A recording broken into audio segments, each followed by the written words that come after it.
the problem of counterfeit IT. I'm Tonya Hall, and joining me is Mikko Hypponen, global cybersecurity expert and chief research officer at F-Secure. Welcome back, Mikko. Thanks for having me. Remind us again, if you will, what you do, what your role is, and what F-Secure does. Well, I've been with F-Secure for 29 years and I've gone through various different roles. Right now, I'm the Chief Research Officer, which means I try to maintain an idea about who we are fighting in the online world today as we are trying to protect the privacy and security of our customers. F-Secure recently published a report detailing an investigation into a pair of counterfeit network switches. Tell us about that situation, please. This was an unusual case. F-Secure has a pretty large consulting team, and we do all kinds of consulting, including penetration testing and audit and red teaming.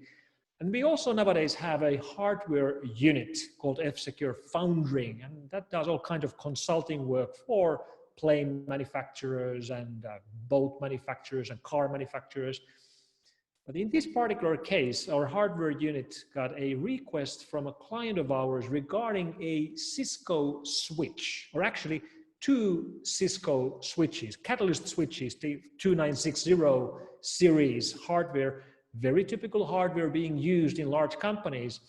And they had found something unusual and weird in these switches, because when they were trying to update the switches across their networks with new firmware images, which they received from Cisco, these two switches failed the update over and over again. And since they couldn't figure out what's going on, they actually contacted us. The answer to this question should be obvious, but just to cover all bases, what threats might a piece of counterfeit hardware pose? Well, as we started looking into these devices, it wasn't obvious to us in the beginning that these were counterfeit, but we very quickly realized that there were differences in the actual devices, just physical differences, like different chips and different wiring inside. And even from the outside, if you were just looking at the physical ports and the labels on the ports, you would be able to tell the difference between a genuine Cisco switch and these counterfeit switches. Now, when it became obvious that these two switches were actually not real and they weren't being manufactured by Cisco at all, what the client wanted us to find out was that, was this just a case that some third party wanted to sell an official Cisco gear at official Cisco prices when they actually make them much cheaper?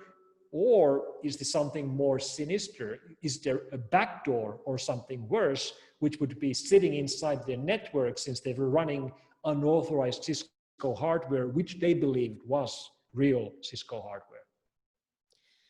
How does counterfeit hardware enter the IT supply chain? In this particular case, this client got these two switches through their usual procurement process. So this wasn't a case where they would have been shopping on eBay for cheap parts.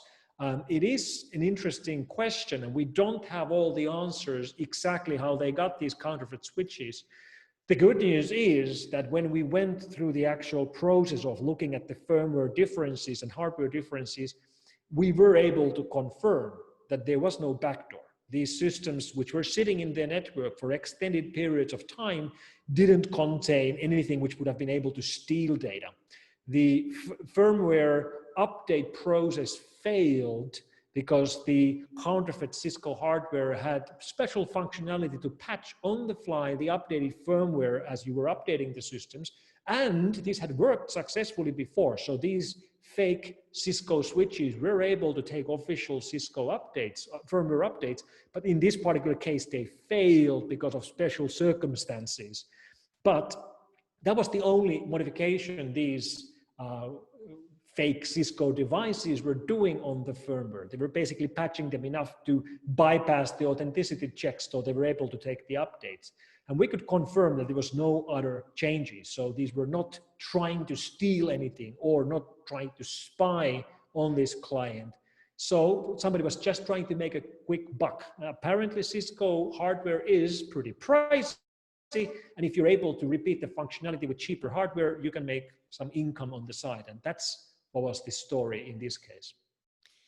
Is counterfeit hardware a relatively small issue so far, or do you see it growing as a threat? We've always seen counterfeit firmware. Okay, firmware. You have to cut that. Please ask me again. Okay, I'm going to read the question again. Sure. All right, 3, 2, 1. Is counterfeit hardware a relatively small issue so far, or do you see it growing as a threat?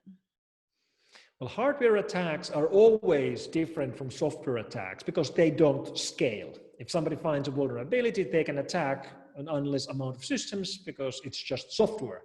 Hardware is hardware. You have to manufacture it somewhere. You have to get it to clients somewhere. You have to sell it somewhere. So they are limited in scope. Having said that, we've seen counterfeit hardware for years. This is not a new problem, and it seems to be surprisingly hard for companies to make sure all of their hardware is genuine and real. Now, we've been getting questions in particular regarding Cisco switches that, I'm worried about our Cisco hardware. How can I confirm our hardware is real? And Cisco actually provides a tool for this. If you go for a Cisco device coverage checker, you can put in your serial number of your devices and they will tell you if they are genuine or not.